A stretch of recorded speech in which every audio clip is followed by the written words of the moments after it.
Hi everyone. So nice to be with you again this week. Thank you so much for kind of embracing this shift.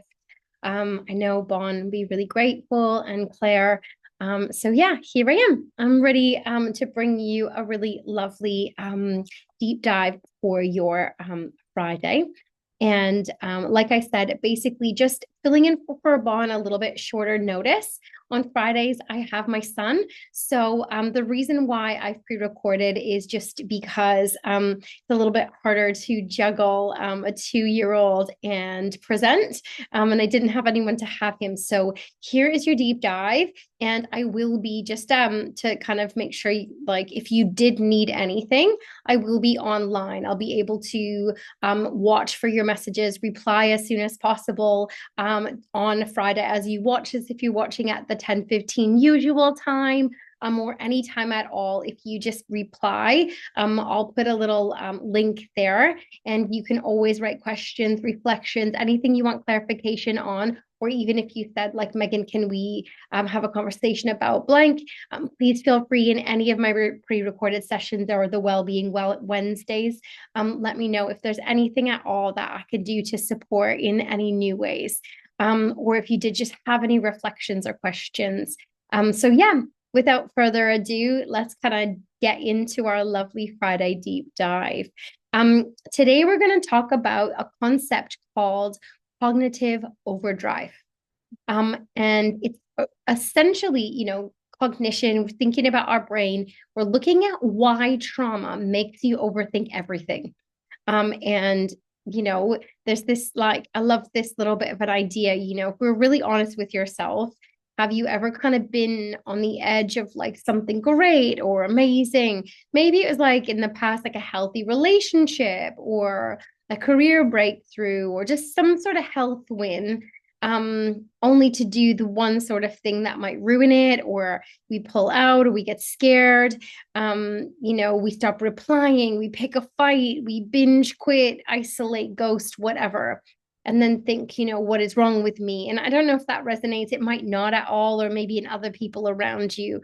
But the truth is that, there is absolutely nothing wrong in a scenario where you may have made that sort of choice. And in fact, it is actually quite common that we make that decision, because it isn't about being destructive. It's actually about trauma. And your nervous system is doing what it thinks is keeping you safe. And so we're coming back. There's lots of conversation when we talk about healing about this nervous system, because I think it's interesting. Our nervous system is doing its job, right? It's protecting us. But while it's protecting us, sometimes it is holding us back because safety feels safe. And we self-sabotage might actually look more like self-protection to us, or a feel of failure. But often it's a fear of success. It's not laziness, it's potentially emotional overload. So we sabotage, or people sabotage, maybe because you're feeling good or your body looks good. And sometimes that can be self-sabotage with some sort of danger. So this is actually trauma in action. It's this, your body's nervous system, whatever it feels safer with. Sometimes it feels safe in a self-sabotage space. Sometimes there's a real fear of like being happy because you don't know maybe what that feels like. So very interesting to look a little bit at this cognitive overdrive. So yeah, we're going to look a little bit at this idea. I love this, intro to the difference between self-protection and self-sabotage. Big words. So self-protection versus self-sabotage. And actually, they're quite similar. So self-protection is healthy and it helps us to survive. That is that mechanism in the body. So it's working.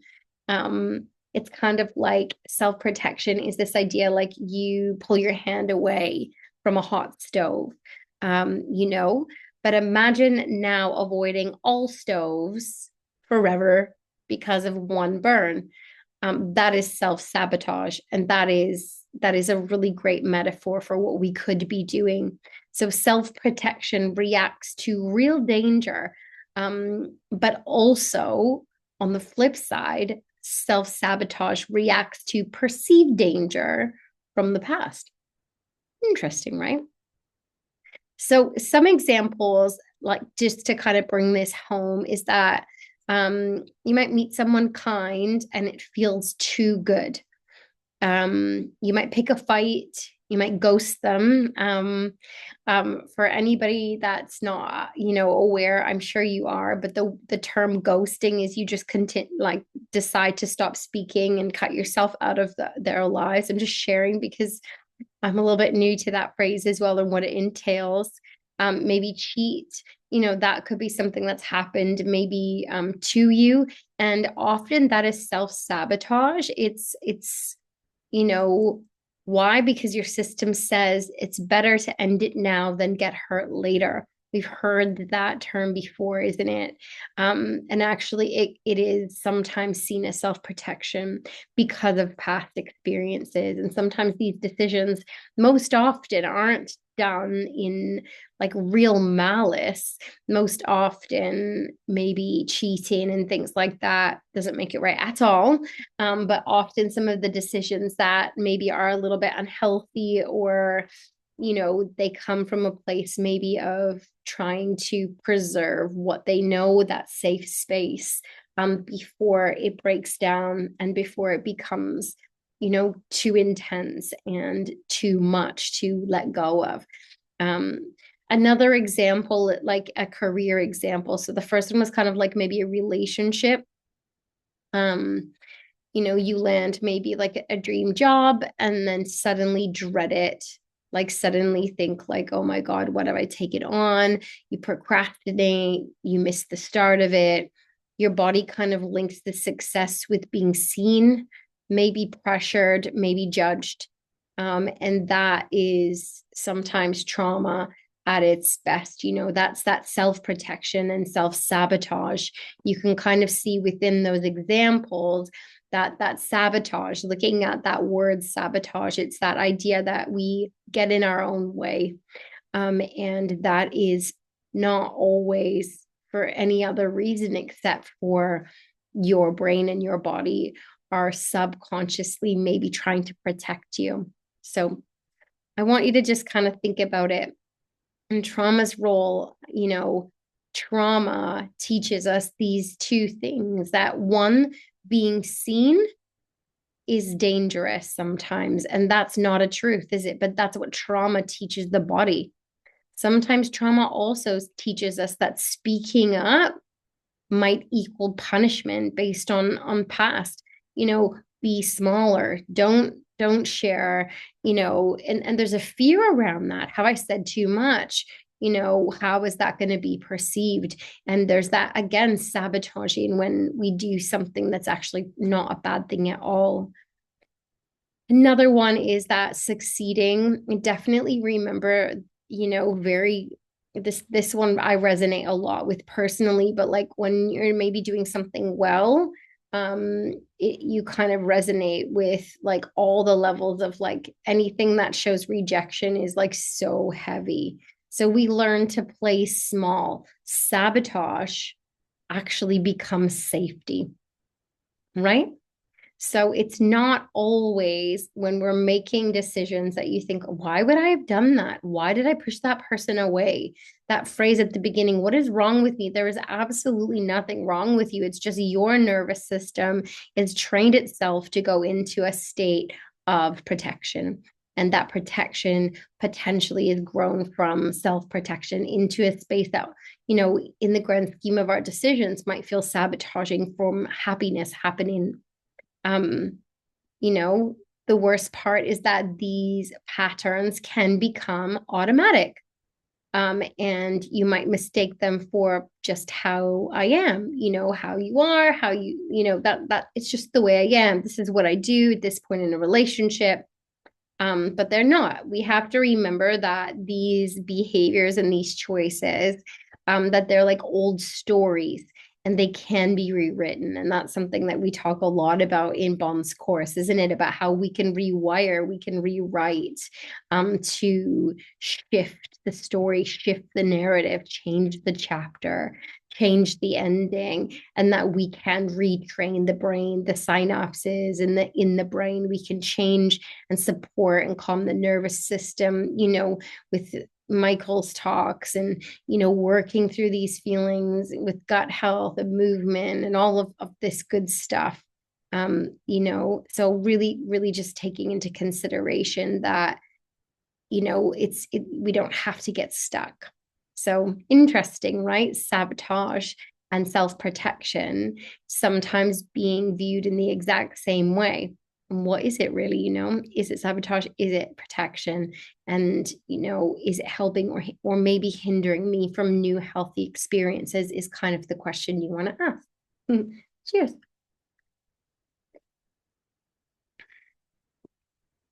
So sorry, I just need a sip. My next bit is this question to ask yourself then is, what if you don't actually know what you want?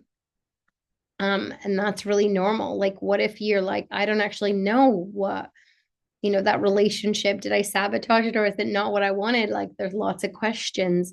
So thinking a little bit about that cognitive, overdrive, sometimes like we know that when our amygdala is going off, when that part of the brain I always refer to as like that fire alarm, that little danger, even if it's, it turns off, a lot of our that prefrontal cortex making those like clear decisions. And it's very easy to not be able to think with clarity, to know what it is we want, from certain things. I remember waking up one day being like, I don't even know what kind of sandwich that I like. Like, I don't know who I am anymore. And I think, those stories of trauma had shifted, my ability to know about myself. So I think that a lot of this cognitive overdrive will lead to this. So let's talk a little bit about it. Here's what trauma survivors sometimes don't admit often, is that it's this idea that we don't know what we want, or a trauma survivor doesn't always know what they want or what they value. It just feels like all, I want to say, cloudy, right? Because trauma does disconnect you from yourself. It clouds your clarity and it kills your internal sort of compass. I love that kind of phrase. And it kind of hijacks sometimes identity. This idea like maybe growing up in chaos or emotional neglect, or whatever it is that the past has brought, not feeling valued, not feeling like your voice is heard, whatever it is, kind of you learn then to be what others need. And I can absolutely 100% agree. This ability of like being a people pleaser as such sometimes allows this space of like not knowing what you want, but knowing you are what other people want. You mold, rather than actually getting to know your own identity. And that could be seen in like the achiever or the fixer, that person who's maybe can identify with the phrase of like being the invisible one. You don't ask what do I want? Or you might just focus more on, even subconsciously, what will keep me safe. And often pleasing people keeps you safe. You don't have any confrontation. You don't have to, you just mold and kind of be that chameleon. And looking a little bit, your values and your goals are what kind of really make our identity. And they sometimes just get buried in this like survival mode, that like, what do I need to do to just keep safe? So let's look a little bit more at this idea of like identity and how that can become blurry. And if identity is often associated with values versus goals, let's look a little bit more at that. So, Your values obviously are like what truly matters. Are you somebody who has like a real sense that like fairness or freedom, love, creativity, like what are those things that you value? Coming back to that, I think that's a really great when you feel a little lost.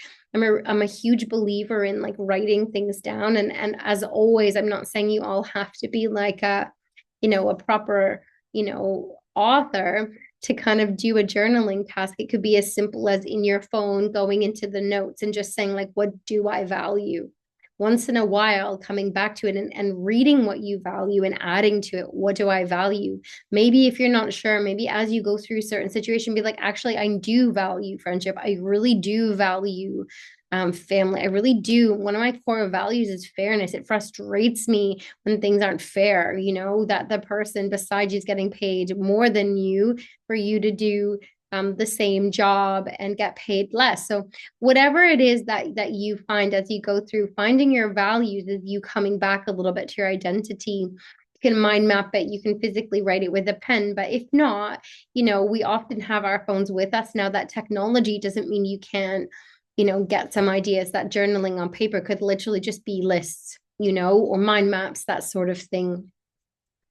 And then goals, for example, is like, obviously you know what your goals are, but that looks like maybe you're starting a business, build connection, heal relationships. Those could be the goals. So we all are sat here, part of this program, with some goals, which some, things that you want to get back to, or learn more about yourself, or there's this like idea that you'd like a new relationship, you want to heal a relationship. I've got a really cool client who I remember when we first started working, the aim was to like rebuild a relationship with their daughter, and the relationship couldn't be better. But it was healing that relationship that was such a big goal. And we could work backwards as well from that to look at values, that what was it that was really missing? Because I think if you look at that, that's a really great example of saying if you don't know your values, your goals will feel empty or maybe impossible to set, you know? So thinking about values, maybe thinking about goals, you can look at goals or like wishes, and you can work backwards to figure out what those values are. But throughout that, you'll be able to start to work out that question of like, what do I want? Especially when we're in survival mode, there is no vision. That prefrontal cortex is not working to its fullest. So we shut down. Maybe we find escapisms to come away from those questions. So, when all of us in the human experience we feel a sense of belonging, we feel able to tackle difficulties, we can find that confidence and that resilience again when we kind of can shape like an answer to the question of like, what is it that I want and how can I, show up in that way. So just thinking a little bit about this context is interesting, and getting back to your clarity, right? So when we talk about cognitive overdrive, we really are thinking about this disconnect between the self and like what matters, the self, what we value and what we want. It's so easy to walk around maybe for years of our lives never asking, what do I want? And just spend our time serving others. And then going, hold on a minute, this is, something I can truly identify. As I remember stood there with somebody and they were like, what sandwich do you want? Living in the UK, there's, lots of sandwich shops, right? And I was like, I don't know, I'll have whatever you're having. And she was like, she don't not long met me. And I remember her looking at me being like, you have whatever I have. Do you like egg? Do you eat meat? And I was like, in my brain, didn't want to look at this new friend, like, and say, I actually have no idea what I want. Actually don't know what sandwich I like. And I remember leaving there like, and I remember having a bit of a, not around the person at a moment where I was like, I actually feel emotional about the fact that I recognized in that moment I needed to find me again, and just recognizing that is super healthy, recognizing that I don't have to like the sandwich that everybody else has just to make life easy. But that was me in a simplest form in survival mode, and Needless to say, I now know, what I like. I can order at a restaurant and it doesn't have to be what somebody else is getting, get the same things or whatever, I think it's powerful in building confidence to try and get the self back, but also knowing that this mechanism of safety can sometimes make that feel blurred, or sometimes we sabotage those goals, without even realizing it for that preservation. So yeah. Um, so let's look then if we are identifying that in cognitive overdrive that we, disconnect and we go into this fog, let's look at maybe how we can reconnect with what matters. So one is a feel good flashback. And a really nice way, if you wanted to do it now. So I've got a little itchy nose tonight. I've got that hay fever vibe happening over in the UK at the minute. I know you guys are logged in around the world, so I don't know what the weather's like for you, but I'm definitely a hay fever person trying to work through that. But if you've got a pen and paper, a really great like exercise, or again, you can just grab your phone, log into the notes section. You don't have to write full sentences unless that feels really good to you. So really use these questions to think, make some ideas, write it down just to get it out of your head on paper. Science suggests that that is a really healthy activity. You can like journal your way to healing, in some ways. But what moments brought you joy or peace in the past is my first question. So a feel good flashback is going, what moments have brought you joy or peace in the past? And I think peace is a big word. You need to interpret that whatever way that you like. But my personal experience is that from somebody who had lived for many years, like feeling fight or flight, um, peace for me was working from a place where things felt clear. That prefrontal cortex was working, the nervous system was calm. It doesn't necessarily always need to be lying on a beach listening to the waves. That's a beautiful example of peace. But I think thinking as well, maybe asking yourself, like, to you, what does joy mean? What does peace mean to you? Defining those two could be two other questions that can feed off of that in order to find your answer. But a feel good flashback is a really good way to reconnect with what matters. Think about that key question. What moments brought you joy or peace in the past? Really nice. Um, the next one is sometimes referred to as the hell no list. I like that one. So you can write that down, the hell no list. And you can literally be like, what absolutely drains and frustrates you? And that shows you as well what you absolutely do not value. Again, values like being a real center of our identity. So your feel good flashback is helping you find like what does, what you do value, but your hell no list is really helpful as well. What are those things that you're like, I never want to go back there again? That is a hell no. Those are some red flags. Those are experiences that do not serve me. Quite nice. And what drains and frustrates you? What kind of behaviors and what kind of things, do you find very difficult to move through? So, great one. I've got another one. Really nice. This one's more of a sentence starter. So, again, you can try it if you wanted now. You can just pause the video and continue to write. Um, but the next bit is this kind of, if I didn't care what people thought, how would you finish that sentence? If I didn't care what people thought, I would, if you stopped caring about those perceptions, what would that look like? And often, if you really can find an answer to that question, sometimes I find it difficult to fill that in, but it will eventually come. But they say that your truth is hiding behind here. This is like, what if I really didn't care what people thought? What would you be feeling? What would you do? What kind of things, choices would you make? What would you do different? And again, all of these options are things that you can try them all. You can try one. Just, see what speaks to you. And I like this last one as well, that a great example is like revisit your why. Um, why are you here in this program? Why did you choose to invest in this? What is it that you really want to change? Like, what is the shift around you? What is it that you want to heal? And your why helps you get right back to your identity and helps you come a little bit more out of, this subconscious self-sabotage and back into this space of like being motivated and connected, because all of this disconnect is repairable. It is absolutely 1000% possible and will happen, if you're willing to go on the journey of learning. And all of this, I think for me, I think I mentioned in most of the trainings that I lead, that I feel like what our brains often need to learn when there's been a traumatic experience, once we have some vocabulary to make sense of it, once we can really connect with the idea that, like, I'm just being human, my body's doing human things, but I need to shift some of these habits.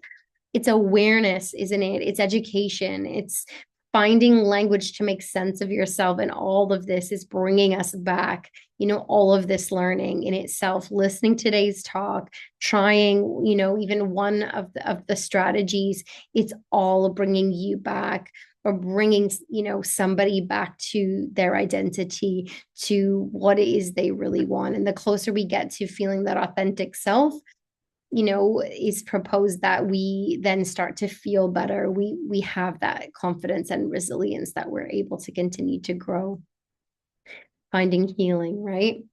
So, let's get a little bit more into, so we've gone a little bit into that, like, lack of motivation, looking a little bit about losing that idea of like who you are.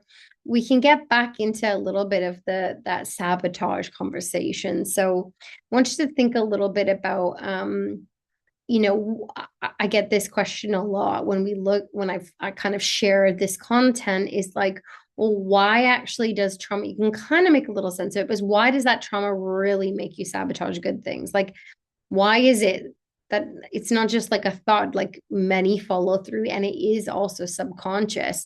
So, cutting straight to it, if you've lived through trauma, your nervous system may believe, all of these things we talked about earlier, that calm is, even being in a calm space, is dangerous. Maybe there's this fear of like, when is something going to jump back out at me? Joy sometimes feels like a punishment rather than a really happy place that it used to feel like. Love feels very, very risky, so when things are like, or start going well, there's this like, sabotage happens, not because the person's broken, but because the body's trying to protect from past pain. And that sabotage cycle is like the experience of trauma, maybe abandonment, neglect, or betrayal. Then that teaches the body the body then learns to stay alert. That good times could often lead to pain because that's been there before. It's like the body gets this like a memory, and goes, okay, I don't want that to happen again, so I am going to be, I call it the meerkat effect. You're like on guard, looking around, on all, on those back legs, like what's going to happen, it builds defenses, avoiding closeness, avoiding sometimes success, trust, and that's sabotage. It's again, it's dysregulation versus like anything that you're really doing to hurt yourself. So I want you just to think a little bit about the fact that, like we said earlier, these things can be changed. Okay. There's so much in it. Other things that might fuel self-sabotage, maybe there's a lot of chatter in our minds. If these phrases ring true for you, you might be thinking, hey, like, I'm self-sabotaging, but the message when you hear these things I'm about to read out is not to think like, oh, I'm gonna, try to engage with these thoughts and hear them and notice them and say, hey, my body is trying to protect me from something, versus like believing the thought. So if we have this low self-worth, you might have these feelings of like, I'm not worthy or I don't deserve this. This is a really common thought. But actually, if you can hear that and maybe look at it differently now from the conversation and say, hey, it's not that I'm not worthy. It's not that I don't deserve these things. It's that I have a little low self-worth right now, but that is where my body is actually trying to protect me. But I have to work through that because those thoughts, do not feel good. You know, there's this idea, it's the imposter experience, isn't it? What if I can't sustain this? When am I going to be found out? That's a really normal part of the brain. Sometimes this fear of responsibility, can I uphold these expectations, feels very overwhelming. And if that's a thought going through your head, again, you absolutely are capable. You can do these things. But often, sometimes our brain is telling us otherwise. Maybe try and recognize, like, hey, my body just feels unsafe. This is new territory. There's the concept, maybe like the fear of rejection. They'll leave, so I'll leave first, right? We spoke a little bit about that one. Calm feels boring, that unsafe. There's an addiction sometimes to chaos. Sometimes there's an addiction to being in a state of drama, because that actually for some people feels safe. For others, it feels very triggering to be in confrontation and drama, but others that might feel really safe. And it is, the body wants to stay safe. And we need to sometimes push out of those comfort zones to find the shifts that we really want. Even perfectionism, this one rings very true to me. I think I've done a whole talk before just on perfectionism. But if I can't do it perfectly, I won't do it at all. And that is this like closed down mindset, isn't it? And these are things that can hold us back from, moving through and having some of the great joys again in life. But if we can start hearing those things and not internalizing it, like that's a truth about me, that is just your body. You can say, like, my body is in a space of wanting to keep me, in a safe space. And that's what it's built to do. We are human. So let's like stop sabotaging that process. One, see if maybe you could track it. Maybe see if you can kind of like spot patterns. Next time you hear these thoughts, if you can try your best over time, maybe now that it's in your conscious mind, maybe next time you have these thoughts, you can go, hey, I'm having one of those thoughts. Like I am in some sort of like state of safety, versus, hey, I'm not good enough. Like that, it's not that you're not good enough. It's that you're in safety. Let's shift the narrative. Maybe you can track and maybe put like a little, what's going on at that point when you might be feeling those things. What's triggered it? What emotion are you trying to avoid? What belief is driving this? The next one is, so first is like track it, hear it, track it. Number two is interrupt it. So we name it. Like I just said, this is sabotage, not truth. Okay. Reframe it is, I'm safe. I can allow a good thing into my life. I am safe. Reach out, talk to somebody about what you're feeling. I recently, I've been with my partner for maybe like 12 years now. And I recently am just really finding like a really safe space. Not that I never felt safe before, but I've have the vocabulary over the last, kind of 7-ish years doing so much work in this area, that I now have the vocabulary to say, I am in a like these are the thoughts I'm having and I'm struggling to work through it. I know that it's self-sabotage, but like, help me make sense of this. This is the story I'm telling myself right now. Is this true? And I really find that helps, getting that second opinion, or even just saying things out loud. You'll naturally begin to coach yourself back to reality. It's very interesting. So interrupt the thought. That's sabotage, not truth. Number three is then replace it. Can you choose some sort of like action that aligns? Like, maybe you can, maybe it was a message that you were nervous to send. Can you send that message? Maybe show up for the call, send the email, take the walk, breathe, and continue. It's really good. And then again, you can do another check-in and see if you can find that little bit of a cycle. So it's kind of like notice it or track it. Like hello, I always say like hello to the thought. Say hello, see it as a thought. That's all it is. A thought's just a thought. Our brain is meant to have thoughts. Sometimes they're positive, sometimes they're negative, sometimes they're about nothing, but that's what our brain does. They just run through. So instead of internalizing it, let's try to notice it, interrupt it, and maybe replace it by doing something that's like opposite to it, or even just taking a really slow, deep breath, noticing that that's not truth and just kind of moving through. That in itself is shifting the habit. It's changing, that the synapses is starting to shift the process for you, maybe even moves you out of self-sabotage into a place where you can make those decisions with a bit more clarity. So yeah, this conversation in itself, that self-awareness will help you move through it, which is, I think, pretty cool. So yeah, see where you're at. Yeah, I think this again, this is not about fixing yourself. It's just about reclaiming parts of you that were, I'm just trying to survive, This is, we are not broken. We are just, being human. We are trying to find our way through the tough stuff. And it is very easy, normal. And again, like it is innate in us. It's we are built in our nervous system, in our minds, to protect and to survive. And sometimes that looks, and feels heavy in times when it doesn't have to. So just keep checking in, keep checking in. So yeah, I just want you to have a little bit of time and space to kind of reflect on, what could that look like? What does that mean to you? How can you move through some of that feeling that I need to run?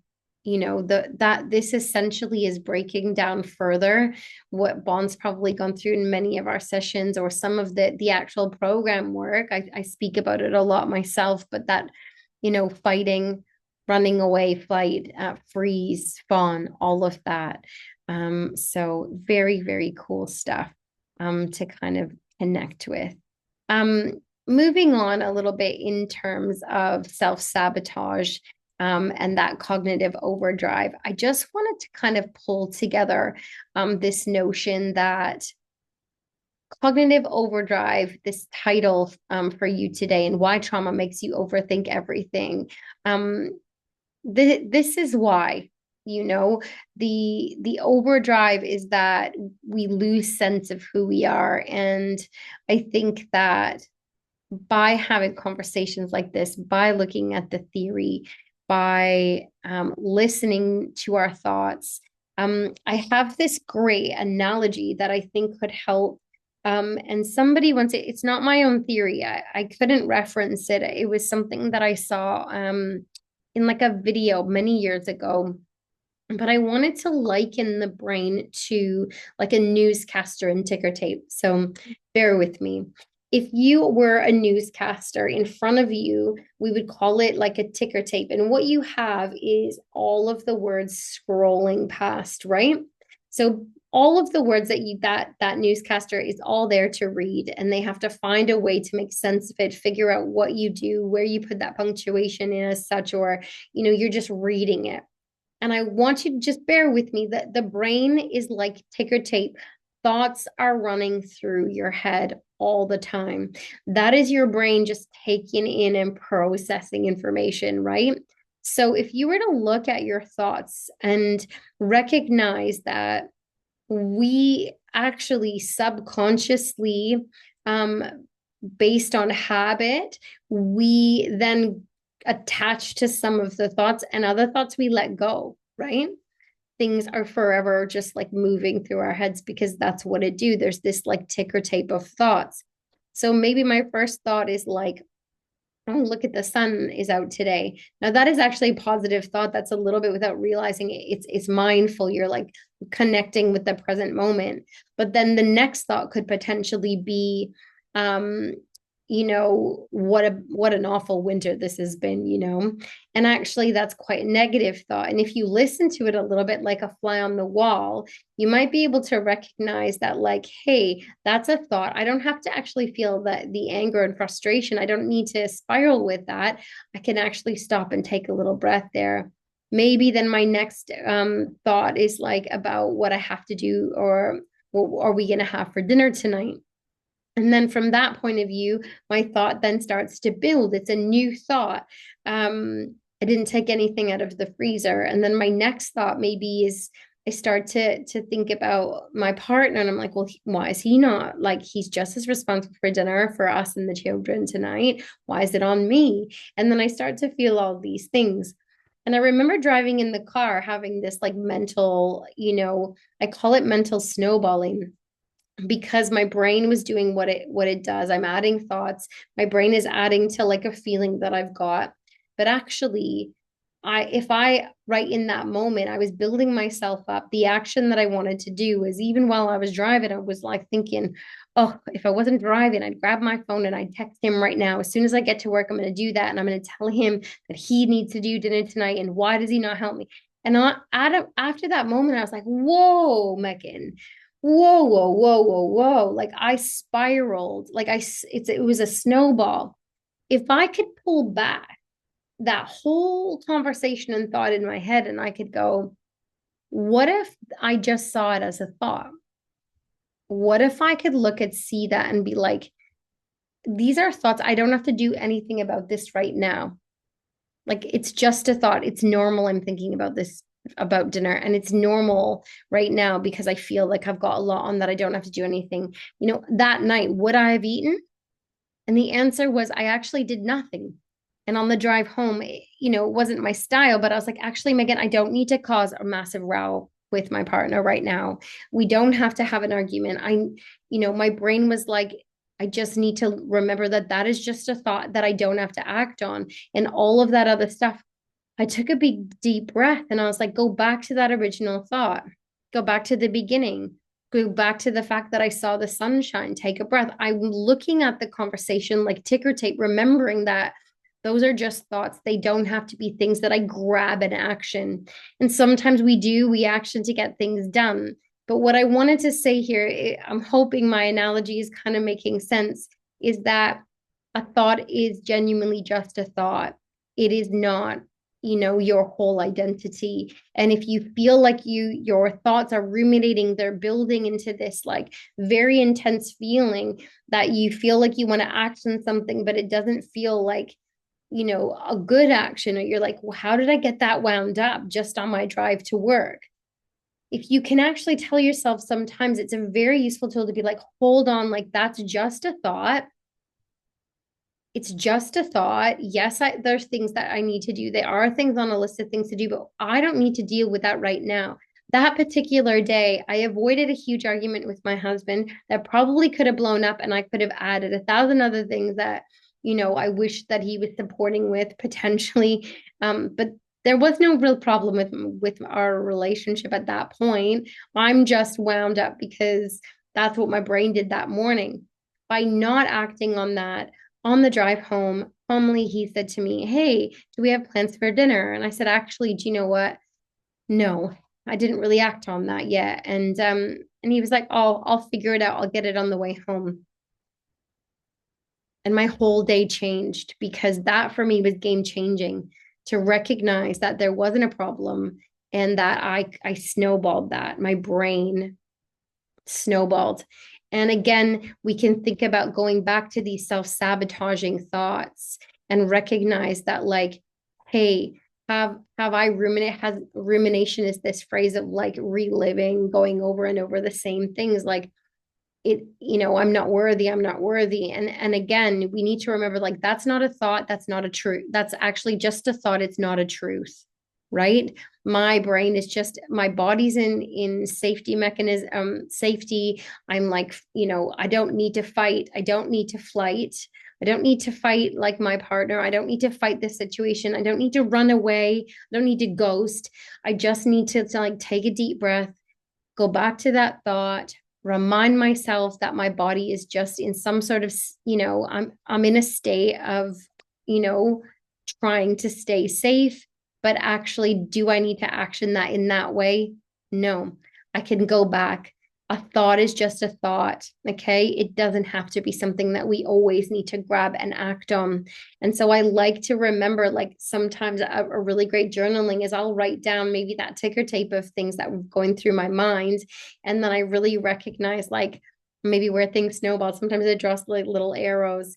Or you can just sit back and think, and what if you started to go back and think, hey, I did start my day noticing the sun. Could I snowball on that? That is a technique in itself. Could I sit there and notice the daffodils that are blooming, or notice the change in season wherever we are in the world? I know, it's different maybe for our friends in Australia and things, the seasons are different. But I want you to just see, can you notice the shifts and the changes? Can you notice this, the warmth of a hot cup of tea or coffee in your hands and how nice that feels? Or can you kind of check in on something, and can we find a snowball effect for the good stuff? Because the more that we can go back and think, hey, there was something good, let me focus on that a little more, then we're going to start to rewire that brain, and we're going to start to allow ourselves to experience that joy on purpose. We're going to choose the joy rather than choosing the fight flight response. So hey, I hope that that helps you. I hope that some of this supports in, if, like many others, maybe having that, like, who am I, and trying to get back to that. Maybe some of this can just help make sense of that and support in moving through any of those moments that lack clarity. And I think the journey of figuring out who we are is like a long-term journey. I just wanted to say, like, I'm wishing you all the best as you move through it. Again, if you have any questions, if there's any clarity that you need, I usually have like a good visual for the ticker tape thing, but yeah, I just, yeah, hopefully it did kind of resonate in some way. Ask me any questions if you're unsure. Yeah, have a great Friday. Again, remembering that you can write a message. I'll be on from 10:15 to 11 to check them, but throughout the day, I'll drop in as well. I know you guys will add to it over time as well if you're watching it not in our time in the UK. So, all right.